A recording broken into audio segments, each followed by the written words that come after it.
नमस्कार दोस्तों।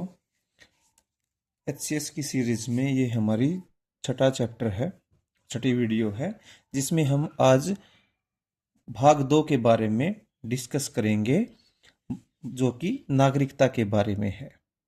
भाग 2 आर्टिकल 5 से लेकर, यहाँ देखिए, आर्टिकल 5 से लेकर 11 तक भाग 2 में नागरिकता के बारे में बताया गया है। आइए अब हम इस चैप्टर को करते हैं। इसमें देखिए क्या दिया गया है। किसी अन्य आधुनिक राज्य की तरह, किसी भी राज्य की तरह भारत में दो तरह के लोग हैं। किसी भी स्टेट में दो ही तरह के लोग रहते हैं, जिसमें एक तो उसके नागरिक होते हैं और दूसरा विदेशी होते हैं। भारतीय नागरिक भारतीय राज्य के पूर्ण सदस्य होते हैं। किसी भी राज्य के, या यहाँ पे भारत का एग्जाम्पल दिया गया, तो भारत, हम क्योंकि इंडियन पॉलिटी पढ़ रहे हैं तो भारत के परिप्रेक्ष्य में ये बात कही गई है। नागरिक भारतीय राज्य के पूर्ण सदस्य होते हैं, उनकी इस पर पूर्ण निष्ठा रहती है, इन्हें सभी सिविल और राजनीतिक अधिकार प्राप्त होते हैं। दूसरी ओर विदेशी किसी अन्य राज्य के नागरिक होते हैं, यानी कि भारतीय जो हमारे जो नागरिक हैं उनको सभी पूर्ण अधिकार प्राप्त होते हैं। विदेशी किसी दूसरे देश के नागरिक होते हैं, इसलिए उन्हें सभी राजनीतिक एवं जो नागरिक अधिकार हैं वो प्राप्त नहीं होते हैं। इनकी दो श्रेणियां होती हैं, विदेशी मित्र और विदेशी शत्रु। क्या है कि भारतीय जो नागरिक हैं उनको तो हमारे सभी सिविल और नागरिक सभी अधिकार, राजनीतिक सभी अधिकार प्राप्त हैं। लेकिन क्या है कि जो हमारे विदेशी जो लोग हैं उनके लिए, विदेशियों के लिए दो तरह से है, मित्र हैं या शत्रु हैं। विदेशी मित्र वे होते हैं जिनके भारत के साथ सकारात्मक संबंध है। विदेशी शत्रु वे होते हैं जिनके साथ भारत का युद्ध चल रहा है, या भारत के जिनके साथ संबंध अच्छे नहीं हैं। जिसमें हम कई बार पाकिस्तान को लेते हैं, हम चाइना को भी लेते हैं इस श्रेणी में, कई बार हम बांग्लादेश के लोगों को भी लेते हैं कि उनका वीज़ा जो है यहाँ पे हम नहीं आने देते हैं उनको। और आपने देखा होगा कि पिछले एक साल, डेढ़ दो साल से चाइना के साथ तो हमारा इतना कंफ्लिक्ट था कि सीधी जो फ्लाइट है वो भी नहीं जा रही थी, हम वीज़ा ही नहीं दे रहे थे। तो उन्हें कम अधिकार प्राप्त होते हैं तथा वे गिरफ्तारी और नजरबंदी के विरुद्ध सुरक्षित नहीं होते हैं, जैसे कि आर्टिकल 22, जो कि आगे फंडामेंटल जब राइट आएगा उसमें भी आएगा। तो इसमें क्या है कि भारतीय जो नागरिक हैं, संविधान भारतीय नागरिकों को निम्नलिखित अधिकार, विशेष अधिकार प्रदान करता है जो विदेशियों को नहीं करता है। आर्टिकल आप याद रखिए, 15, 16, 19, 29, 30। ये जो आर्टिकल हैं 15, 16, 19, 29, 30, ये सिर्फ किनको प्राप्त हैं? भारतीय नागरिकों को प्राप्त हैं। यहां पे एक क्वेश्चन बन जाता है। इसमें आपको डायरेक्टली ना देके वो सीधा ये नहीं देगा कि आपका कौन कौन सा आर्टिकल है, जिसमें ये भी डायरेक्ट पूछ सकता है। कई बार ये डायरेक्टली नहीं पूछता कि आर्टिकल का नाम बताओ, कई बार ये पूछ लेता कि ये अधिकार दिए उसने, और इसमें से पूछ लेगा कि कौन से अधिकार सिर्फ भारतीय नागरिकों को प्राप्त हैं, या पूछ लेगा कि कौन से अधिकार इनमें से विदेशियों को प्राप्त हैं। तो उसमें से आपको याद रखना है 15, 16, 19, 29, 30। अब 15, 16 भी आपको याद रखना चाहिए कि धर्म, मूल वंश, जाति, लिंग या जन्म स्थान के आधार पर विभेद के विरुद्ध अधिकार। कि धर्म, मूल वंश, जाति, लिंग या जन्म स्थान, इन चीजों को भी आप याद रखना। धर्म, मूल वंश, जाति, लिंग या जन्म स्थान के आधार पर किसी के साथ विभेद नहीं किया जाएगा। दूसरा है कि जो लोक नियोजन के विषय में क्षमता का अधिकार, जो हमारी जितनी जॉब्स हैं, लोक नियोजन का जो विषय है उसमें समानता का अधिकार जो है आर्टिकल 16 में जो दिया गया है वो सिर्फ हमारे नागरिकों को प्राप्त है। आर्टिकल 15 भी नागरिकों को प्राप्त है। वाक एवं अभिव्यक्ति की स्वतंत्रता, आर्टिकल 19 फ्रीडम एंड एक्सप्रेशन की जो स्वतंत्रता है वो भी आर्टिकल 19 में है। ठीक है। और जो संस्कृति और शिक्षा संबंधी अधिकार है, जो कल्चरल और एजुकेशन राइट हैं, आर्टिकल 29 और 30 में जो दिए गए हैं वो भी सिर्फ किसको दिए गए हैं? वो सिर्फ भारतीय नागरिकों को दिए गए हैं, विदेशियों को नहीं दिए गए। एक तो आपको ये याद रखना, 15, 16, 19, 29, 30 कितने आर्टिकल हो गए? 5 आर्टिकल हो गए। इसके अलावा लोकसभा और राज्य विधानसभा में मतदान का अधिकार, ये भी आपको ध्यान रखना है कि लोकसभा और राज्यसभा में हम मतदान करते हैं, वो अधिकार सिर्फ किसको है? वोट देने का अधिकार सिर्फ और सिर्फ भारतीय नागरिकों को है। संसद एवं राज्य विधान मंडल की सदस्यता के लिए चुनाव लड़ने का अधिकार। संसद के लिए, राज्य विधानमंडल के लिए कोई भी चुनाव लड़ने का अधिकार किसको है? सिर्फ भारतीय नागरिकों को है, न कि विदेशियों को। सार्वजनिक पदों जैसे राष्ट्रपति, उपराष्ट्रपति, उच्चतम न्यायालय एवं उच्च न्यायालय के न्यायाधीश, राज्यों के राज्यपाल, न्यायाधीश, महान्यायवादी, महाधिवक्ता की योग्यता रखने का अधिकार, ये सब किसको है? ये कौन बन सकते हैं? ये सिर्फ भारत के नागरिक बन सकते हैं, विदेशी नहीं बन सकते। उपरोक्त अधिकारों के साथ नागरिकों को भारत के प्रति कुछ कर्तव्यों का भी निर्वहन करना पड़ता है। ये जो अधिकार दिए गए हैं, इसके साथ साथ कुछ कर्तव्य का पालन भी करना पड़ता है। वो कर्तव्य देखते हैं क्या है।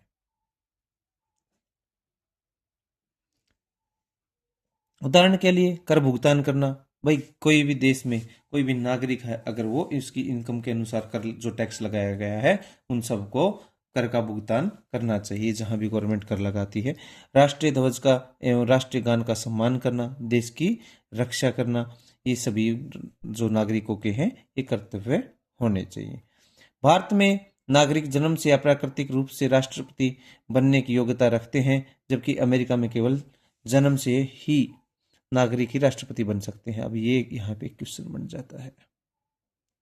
भारत का जो राष्ट्रपति है ना, या तो जन्म से या प्राकृतिक रूप से राष्ट्रपति बनने की योग्यता रखता है। या तो जन्म से भारत का हो या प्राकृतिक रूप से उसने वो भारतीय हो, उस तरह से उसके पास नागरिकता हो, तो वो क्या करेगा? भारत का राष्ट्रपति बनने की योग्यता होगी, जिसके पास भारत की नागरिकता होगी। लेकिन अमेरिका में केवल जन्म के आधार पर जिसका वहां पे जन्म हुआ है वही अमेरिका का राष्ट्रपति बन सकता है, और कोई बाद में नागरिकता लिए हुए या कैसे भी नहीं बन सकता है। ये बात आपको ध्यान रखनी है। क्वेश्चन यहाँ से बन जाता है। एक क्वेश्चन ये तो इम्पोर्टेंट है ही है कि 15, 16, 19, 29, 30, इसके अलावा ये वोट देने का अधिकार विधानसभा, विधानमंडल के लिए, राष्ट्रपति, उपराष्ट्रपति के लिए, ये सभी जो भी पद हैं इनमें क्या है कि ये चुनने के लिए, आपको खड़ा होने के लिए, इसके लिए क्या चाहिए? आपको नागरिकता होनी चाहिए। और ये अब आगे चलते हैं।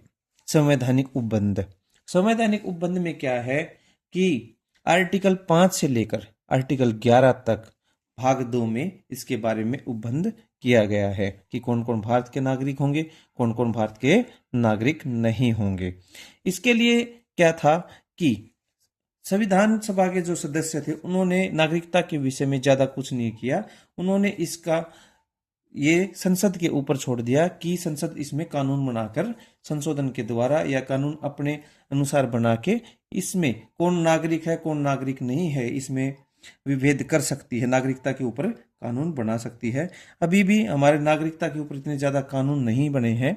तो जो पहला जो कानून आया था वो आया था नागरिकता अधिनियम 1955 में, ठीक है। उसमें बार बार संशोधन किया गया। तो इसके ऊपर भी आता है क्वेश्चन कि जो पहला जो कानून हमारा नागरिकता के ऊपर आया है वो कौन सा है? नागरिकता अधिनियम 1955 हमारा पहला कानून हुआ। संविधान निर्माण के उपरांत 26 जनवरी 1950 संविधान के अनुसार 4 श्रेणियों के लोग भारत के नागरिक बने। जब हमारा संविधान बना 26 जनवरी 1950 को लागू हुआ, तब उस समय 4 श्रेणियों के लोग है ना भारत के नागरिक बने थे। इनको हम देखते हैं। एक व्यक्ति जो भारतीय मूल का निवासी है और 3 में से कोई एक शर्त पूरी करता है। 3 शर्तें दी गई हैं। जो भारतीय मूल का निवासी है और 3 में से कोई एक शर्त पूरी करता है। यदि उसका जन्म भारत में हुआ हो, या उसके माता पिता में से किसी एक का जन्म भारत में हुआ हो, या संविधान लागू होने के 5 वर्ष पूर्व से भारत में रह रहा हो। 3 कंडीशन दे दी। इन 3 कंडीशन में से कोई एक शर्त अगर पूरी करता है, क्योंकि जिस समय भारत आजाद हुआ उस समय यह था कि कौन भारत के नागरिक होंगे, कौन भारत के नागरिक नहीं होंगे। उस समय संविधान सभा के लोगों ने क्या किया? हमें कुछ उपबंध दिए जिनका हम डिस्कशन कर रहे हैं। उसमें से पहला डिस्कशन में कहा कि एक व्यक्ति जो भारतीय मूल का निवासी, जो भारत में रह रहा है, ठीक है, और 3 में से कोई एक शर्त पूरी कर रहा है। कौन कौन सी शर्त पूरी कर रहा है? उसका जन्म भारत में हुआ हो, पहली बात, या उसके माता पिता में से किसी एक का जन्म भारत में हुआ हो, या संविधान लागू होने के 5 वर्ष पूर्व से वो भारत में रह रहा हो। ये 3 कंडीशन में से कोई एक कंडीशन अगर वो पूरी करता है तो वो भारत का नागरिक माना जाएगा। दूसरी शर्त ये है आर्टिकल 5 में, एक व्यक्ति जो पाकिस्तान से भारत आया हो और यदि उसके माता पिता या दादा दादी अविभाजित भारत में पैदा हुए हो, यानी कि जो भारत पाकिस्तान से भारत आया, आर्टिकल 6 आ जाएगा, जो पाकिस्तान से भारत आया है, पाकिस्तान से भारत आया हो, उसके माता पिता या दादा दादी अविभाजित भारत में पैदा हुए हों और निम्न में से कोई एक शर्त पूरी करता हो, वह भारत का नागरिक बन सकता है। यदि वह, अब नीचे दो शर्तें दी गई हैं, ये पाकिस्तान से जो आए हैं उनके बारे में है कि वो अविभाजित भारत में रह रहा हो, उसके दादा दादी, यानी कि जो पाकिस्तान से भारत आया हो और उसके माता पिता या दादा दादी अविभाजित भारत में पैदा हुए हों, यानी कि भारत और पाकिस्तान का जब एक पूरा एक ही एरिया था, उस अविभाजित भारत जो था उसमें पैदा हुए हैं उसके दादा दादी या माता पिता। तो इसमें दो शर्तें इसमें दी गई है। यदि वह 19 जुलाई 1998 1948 सॉरी 19 जुलाई 1948 में से पूर्व स्थानांतरित हुआ हो, इधर देखिए आप, 19 जुलाई 1948 से पूर्व स्थानांतरित, यानी कि वो पाकिस्तान से भारत में 19 जुलाई 1948 से पहले आ गया हो, अपने प्रवेशन की तिथि से उसने सामान्यतः भारत में निवास किया हो, और यदि उसने 19 जुलाई 1948 को या उसके बाद भारत में प्रवेशन किया हो तो वह भारत के नागरिक के रूप में पंजीकृत हो। लेकिन ऐसे व्यक्ति का पंजीकरण होने के लिए 6 माह तक भारत में निवास करना आवश्यक है। ये उस समय की स्थिति के बारे में था कि पाकिस्तान से जो भारत में आए थे उनकी नागरिकता कैसे दी जाए। तो 19 जुलाई 1948 तक या तो भारत में आ चुका हो और अविभाजित भारत में उसके दादा दादी या माता पिता में से कोई एक हो, और उसके बाद 19 जुलाई के बाद अगर आया है तो उसका भारतीय नागरिक के रूप में पंजीकृत किया हो, या उसको पंजीकरण के 6 महीने तक वो भारत में निवास उसका आवश्यक था, जो कि भारतीय नागरिक बन सकता है। तीसरी जो बात है, हमने दो बातें देखी अभी तक, आर्टिकल 5 आर्टिकल 6 देख लिया। एक व्यक्ति जो 1 मार्च 1947 के बाद भारत से पाकिस्तान स्थानांतरित हो गया, ये आर्टिकल 7 के बारे में है। एक व्यक्ति जो 1 मार्च, ये डेट आप याद रखना, ये कई बार क्वेश्चन में पूछी जाती है, ये 19 जुलाई 1948 वाली भी और 1 मार्च 1947 वाली भी। 1 मार्च 1947 के बाद भारत से पाकिस्तान स्थानांतरित हो गया हो, ठीक है, कि भारत से वो कहां चला गया, पाकिस्तान में चला गया 1 मार्च 1947 में। लेकिन भारत कब आजाद हुआ था, 15 अगस्त 1947, यानी कि हम आजाद होने से पहले वो कहां चला गया, वो स्थानांतरित हो गया पाकिस्तान में। लेकिन बाद में फिर वो भारत में पुनर्वास के लिए लौट आए तो वह भारत का नागरिक बन सकता है। उसे पंजीकरण प्रार्थना पत्र के माध्यम से 6 माह तक रहना होगा, यानी कि उसको कितने माह तक, 6 महीने तक यहाँ पे रहना होगा, पंजीकरण के माध्यम से वो भारत का नागरिक बन सकता है। इसके बाद चौथी जो कंडीशन है, एक व्यक्ति जिसके माता पिता या दादा दादी अविभाजित भारत में पैदा हुए हों लेकिन वह भारत के बाहर रह रहा हो, फिर भी वह भारत का नागरिक बन सकता है यदि उसने भारत के नागरिक के रूप में पंजीकृत कूटनीतिक तरीके या पार्षदीय प्रतिनिधि के रूप में आवेदन किया हो। यह व्यवस्था भारत के बाहर रहने वाले भारतीयों के लिए बनाई गई ताकि वे भारत की नागरिकता ग्रहण कर सकें। कुल मिलाकर ये व्यवस्थाएं नागरिकता की चर्चा करती हैं। व्यक्ति जो भारत का मूल निवासी हो, व्यक्ति पाकिस्तान से स्थानांतरित हुआ हो, ये पहला है 5वां आर्टिकल 5। ये आर्टिकल जो व्यक्ति पाकिस्तान से स्थानांतरित हुआ भारत में, 6 व्यक्ति पाकिस्तान स्थानांतरित हुआ हो लेकिन बाद में लौट आया हो, आर्टिकल 7 भारतीय मूल का व्यक्ति बाहर रह रहा हो। अब आगे चलते हैं। नागरिकता संबंधी अन्य संवैधानिक प्रावधान इस प्रकार हैं। क्या क्या संवैधानिक प्रावधान दिए गए हैं इनको हम देखते हैं कि वह व्यक्ति भारत का नागरिक नहीं होगा।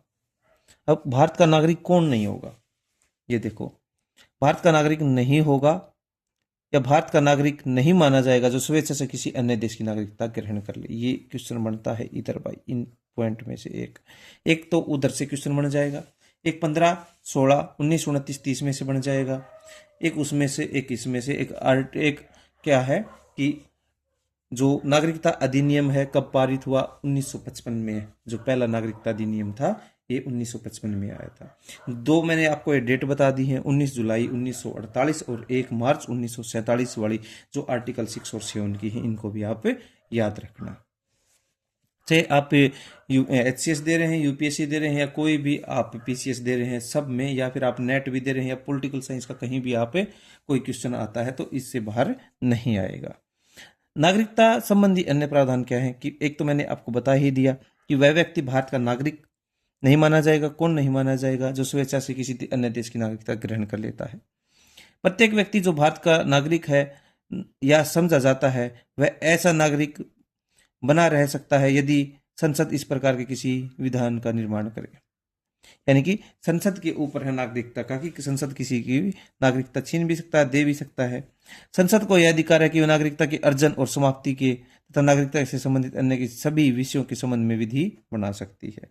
ये मैंने आपको बता ही दिया कि इस संबंध में विधि बना सकती है। तो ये तीनों जो पॉइंट हैं ये आपको नागरिकता के लिए देखने हैं कि किस, या तो कोई दूसरे देश की नागरिकता प्राप्त कर ले, या कोई स्वेच्छा से त्याग दे दे अपनी नागरिकता का, या कोई ऐसा मिल जाए कि जो देश के विरुद्ध काम कर रहा हो उससे संसद विधि द्वारा या कानून के तहत हम नागरिकता छीन सकते हैं। इस तरह से नागरिकता का की समाप्ति की जा सकती है। वो था नागरिकता का अर्जन, की नागरिकता अर्जन कैसे की जा सकती है। अब आता है नागरिकता अधिनियम 1955 में। नागरिकता अधिनियम 1955 संविधान लागू होने के बाद अर्जन एवं समाप्ति के बारे में उपबंध करता है। मूल रूप से नागरिकता अधिनियम 1955 ने भी राष्ट्रमंडल नागरिकता प्रदान की है, लेकिन इस प्रावधान को नागरिकता संशोधन अधिनियम 2003 के द्वारा निरस्त कर दिया गया। राष्ट्रमंडल नागरिकता प्रदान की मतलब, राष्ट्रमंडल का मतलब ये था जो जो भी उस समय ब्रिटेन के गुलाम जो देश थे वो राष्ट्रमंडल के रूप में कंट्रीज थे।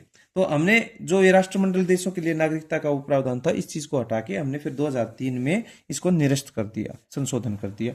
अब देखते हैं कि नागरिकता का अर्जन कैसे है, फिर हम देखेंगे नागरिकता की समाप्ति। इनमें से हम मेन चीजों को हम इसमें करेंगे। नागरिकता का अर्जन कहां से है? 1955 के में जैसे जन्म, वंशानुगत, पंजीकरण, प्राकृतिक, क्षेत्र, समाष्टि के आधार पर 4 तरीके से दिया गया भाई इसमें कि हम जन्म से हम नागरिकता ग्रहण कर सकते हैं। जो भारत में पैदा हुआ होता है नागरिक, जो बच्चा भारत में पैदा होता है वो जन्म से ही नागरिक बन जाता है। देखो अब भारत में 26 जनवरी 1950 को या उसके बाद, परंतु ये डेट कुछ डेट है ना आपको याद रखनी, 26 जनवरी 1950 के बाद या उससे बाद, परंतु 1 जुलाई 1947 से पूर्व जन्मा व्यक्ति अपने माता पिता के जन्म की राष्ट्रीयता के बावजूद भारत का नागरिक होगा। भारत में 1 जुलाई को या उसके बाद जन्मा व्यक्ति केवल तभी भारत का नागरिक, देखो 1 जुलाई के बाद, 1 जुलाई 1947 के बाद या उसके बाद जन्मा व्यक्ति केवल तभी भारत का नागरिक माना जाएगा यदि उसके जन्म के समय उसके माता पिता में से कोई एक भारत का नागरिक हो। पहली है जन्म से, उन्होंने डेडलाइन दे दी कि 1 जुलाई 1947 के बाद जन्मा व्यक्ति से पूर्व जन्मा व्यक्ति वो उससे बाद में जन्मा व्यक्ति तो यहाँ पे जन्मा है तो उसको नागरिक मान लिया जाएगा, लेकिन 1 जुलाई 1947 से पूर्व जो व्यक्ति जन्मा है वो तभी भारत का नागरिक माना जाएगा अगर उसके माता पिता में से कोई एक भारत का नागरिक रहा हो। इसमें आपको अविभाजित वाला याद रखना है कि क्योंकि उस समय तो भारत आज़ाद नहीं हुआ था 1 जुलाई 1947 को, तो अविभाजित भारत में से कोई भी उसके माता पिता में से कोई भी भारत का नागरिक रहा हो। दूसरा है वंश के आधार पर, कोई व्यक्ति जिसका जन्म 26 जनवरी 1950 को उसके बाद परंतु 10 दिसंबर 1992 से पूर्व भारत के बाहर हुआ हो वह वंश के आधार पर भारत का नागरिक बन सकता है। ये कह रहा है कि 26 जुलाई, इधर ध्यान दियो, कि 26 जनवरी 1950 को या उसके बाद परंतु 10 दिसंबर 1992 से पहले, 26 जनवरी 1950 से 10 दिसंबर 1992 के बीच की इन्होंने डेडलाइन दे दी कि से पूर्व भारत के बाहर पैदा हुआ हो वह वंश के आधार पर भारत का नागरिक बन सकता है यदि उसके जन्म के समय उसका पिता भारत का नागरिक हो। यदि उसका पिता भारत का नागरिक रहा है और 1950 से 1992 के बीच वो कहीं और पैदा हो गया है तो क्योंकि वो उसका वंश कहाँ था, वंश के आधार पर वो नागरिकता भारत की ग्रहण कर सकता है। इसके बाद आगे देखो, यदि 10 दिसंबर 1992 को या उसके बाद यदि किसी व्यक्ति का जन्म देश से बाहर हुआ, यानी कि अब देखो 10 दिसंबर तक की डेडलाइन दे दी इन्होंने कि 10 दिसंबर 26 जनवरी 1950 से 10 दिसंबर 1992 तक के बीच में जन्मा व्यक्ति जिसका पिता वो बाहर जन्म हुआ उसका भारत से, लेकिन उसका पिता भारत का नागरिक रहा है, भारत का नागरिक है उसका पिता, तो वो वंश के आधार पर अपनी नागरिकता यहाँ पे ग्रहण कर सकता है। तो दूसरी जो बात की कि 10 दिसंबर के बाद क्या, अब देखते हैं इसको। यदि 10 दिसंबर 1992 को या उसके बाद यदि किसी व्यक्ति का जन्म देश से बाहर हुआ हो तो वह तभी भारत का नागरिक बन सकता है यदि उसके जन्म के समय उसके माता पिता में से कोई एक भारत का नागरिक हो। यानी कि 10 दिसंबर 1992 के बाद वही व्यक्ति बन सकता है जिसका जन्म देश से बाहर हुआ हो, और वह तभी भारत का नागरिक बन सकता है यदि उसके जन्म के समय उसके माता पिता में से कोई एक भारत का नागरिक हो। ये बात आपको ध्यान रखनी है। दूसरा है पंजीकरण के आधार पर। हम कुछ मेन चीजें हैं जो उसको ध्यान में देखेंगे कि पंजीकरण के, देखो हमने जन्म के आधार पर, वंश के आधार पर, पंजीकरण के आधार पर। पंजीकरण रजिस्ट्रेशन के द्वारा केंद्र सरकार आवेदन प्राप्त होने पर किसी व्यक्ति को भारत के नागरिक के रूप में पंजीकृत कर सकती है यदि निम्नलिखित श्रेणियों में से किसी से संबंध हो। पहली कुछ चीजें दी गई हैं, इनको हम देखते हैं। भारतीय मूल का व्यक्ति जो नागरिकता प्राप्ति का आवेदन ठीक करने से पूर्व 7 वर्ष भारत में रह चुका हो। मतलब जिसने, जो व्यक्ति जो है भारतीय मूल का कोई व्यक्ति है, उसने 7 वर्ष उसको रहते हुए भारत में हो गए और 7 वर्ष बाद में वो नागरिकता के लिए पंजीकृत करता है तो उसको नागरिकता प्रदान कर दी जाएगी। भारतीय मूल का वह व्यक्ति जो अविभाजित भारत के बाहर या किसी अन्य देश में अन्यत्र रह रहा हो। यानी कि भारतीय मूल का वह व्यक्ति अविभाजित भारत के बाहर, यानी जो भारत पहले था अविभाजित था उसके बाहर किसी अन्य देश में लगातार रह रहा है तो उसको नागरिकता प्रदान की जाएगी। वह व्यक्ति जिसने भारतीय नागरिक से विवाह किया हो वह पंजीकरण के लिए प्रार्थना पत्र देने से पूर्व 7 वर्ष, देखो कुछ कई बार ये वर्ष भी पूछ लेता है। मान लो किसी ने भारतीय नागरिक से विवाह किया है, किसी महिला ने किसी मेल से विवाह किया है या मेल ने किसी महिला से विवाह किया है, तो क्या है कि उनका विवाह के बाद 7 वर्ष तक वो भारत में रह रहा है तो उसको भारतीय नागरिकता प्रदान कर दी जाएगी। अभी आपने ऑपरेशन सिंदूर के समय में नागरिकता के विषय में देखा था कि कई जो पाकिस्तान से वुमेन थी या मेल थे उनको पाकिस्तान जाना पड़ा, किसी को आना पड़ा, उनकी शादी हो चुकी थी, उनको नागरिकता नहीं दी गई थी क्योंकि किसी को 7 वर्ष नहीं हुए थे या किसी ने पंजीकरण कर रखा था, लेकिन सरकार के द्वारा उनको नागरिकता प्रदान तब तक नहीं की गई थी। तो इसकी समय अवधि कितनी है? 7 वर्ष है। अगर शादी भी कर ली है किसी ने तो एकदम से नागरिकता नहीं मिलेगी, उसको 7 वर्ष भारत में रह रहा हो उसके बाद नागरिकता दी जाएगी। भारत के नागरिक के नाबालिग बच्चे, भारत के नागरिक के नाबालिग बच्चे जो हैं उनको नागरिकता प्रदान की पंजीकरण के द्वारा प्रदान की जा सकती है। कोई व्यक्ति जो पूरी आयु तथा समता का हो उसके माता पिता भारत के नागरिक के रूप में पंजीकृत हो। कोई व्यक्ति जो पूरी आयु तथा समता का हो तथा वह या उसके माता पिता स्वतंत्र भारत के नागरिक के रूप में पंजीकृत हो या वह पंजीकरण का इस प्रकार का आवेदन देने से 12 महीने से साधारणतः निवास कर रहा हो, उस व्यक्ति को भी नागरिकता प्रदान कर दी जाएगी। जिसके माता पिता पंजीकरण के द्वारा नागरिक हो और वो पंजीकरण के 12 महीने तक यहाँ पे निवास कर रहा है।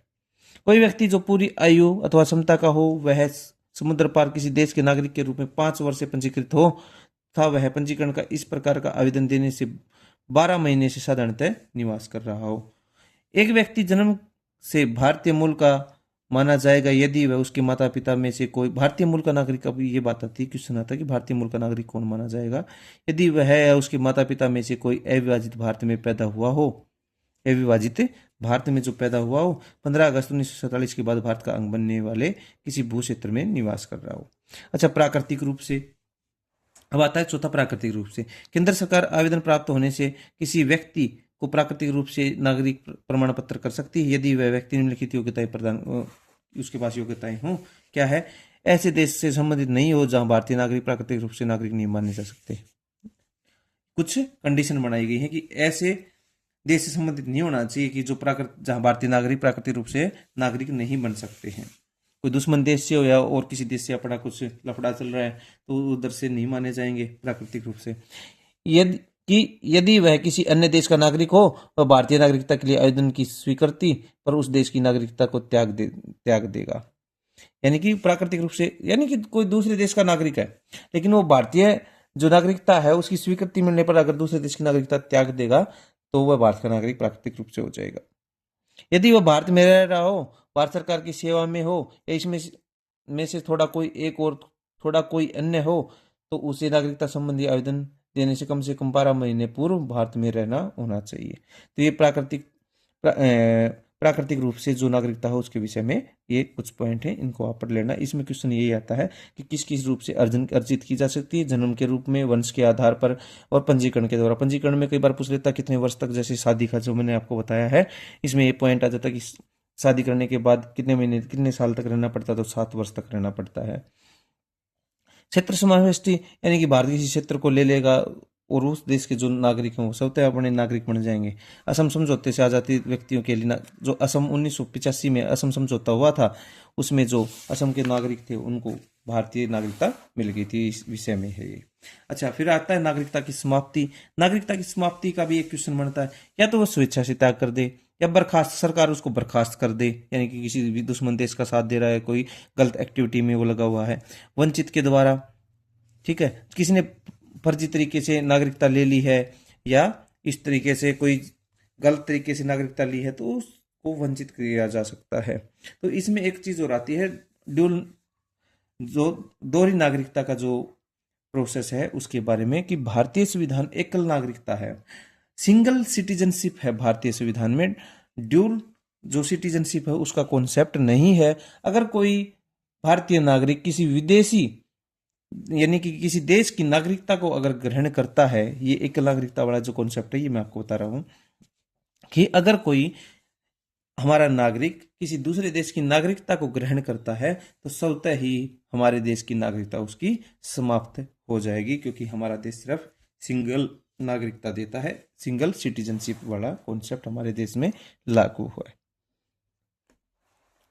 अच्छा, ये विदेशी भारतीय नागरिक के बारे में बताया, OCI POI इसके बारे में बताया गया है। इसमें हम आगे यहीं पे देखते हैं कि कौन OCI और कौन POI है। तो देखो, NRI अप्रवासी भारतीय, भारतीय नागरिक जो साधारणतः भारत के बाहर निवास करता है और जिसके पास भारतीय पासपोर्ट है, यानी कि भारतीय पासपोर्ट होल्डर व्यक्ति जो दूसरे देश में काम करने के लिए गया है उसको हम क्या बोलेंगे, नागरिक तो भारत का है लेकिन वो दूसरे देश में निवास कर रहा है, बाहर काम कर रहा है, तो उसको हम बोलेंगे NRI अप्रवासी भारतीय।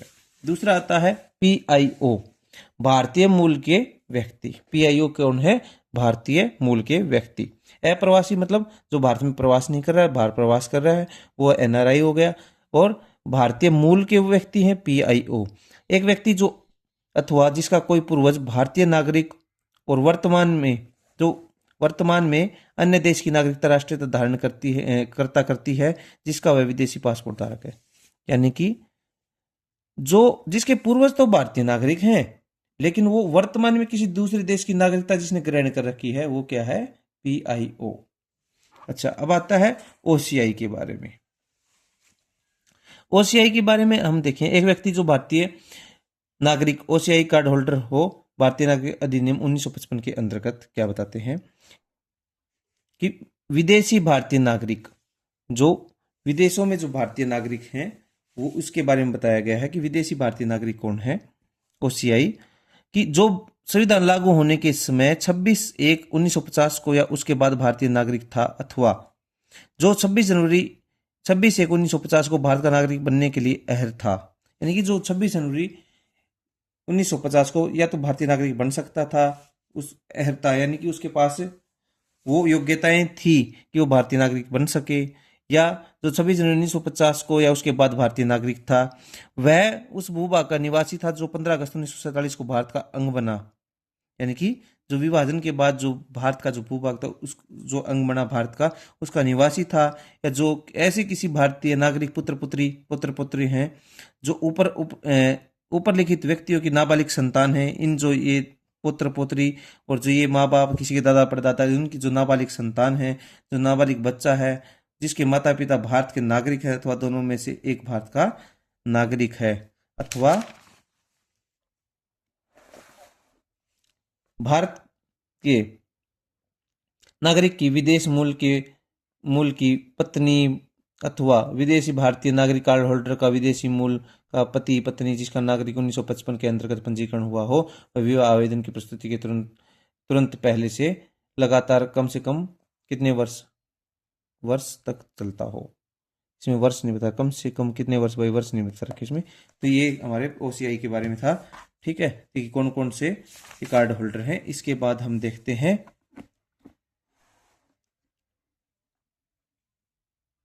अब देखो आर्टिकल 5 संविधान लागू होने के समय नागरिकता। आर्टिकल 6 पाकिस्तान, जो भारत से पाकिस्तान को गए और पाकिस्तान से भारत को आए आर्टिकल 6। आर्टिकल 7 भारत से पाकिस्तान को गए, फिर दोबारा से भारत में आए। आर्टिकल 8 भारतीय मूल के वैसे लोगों के नागरिकता अधिकार जो भारत के बाहर निवास कर रहे हैं।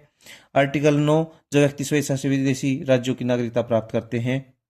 आर्टिकल 10 नागरिक अधिकारों की निरंतरता। आर्टिकल 11 में बताया गया कि संसद कानून द्वारा नागरिकता जो अधिनियम है उसको बना सकती है। ये आर्टिकल 11 में दिया गया है। ये कुछ बातें हमने इसके बारे में डिस्कस की हैं नागरिकता के बारे में।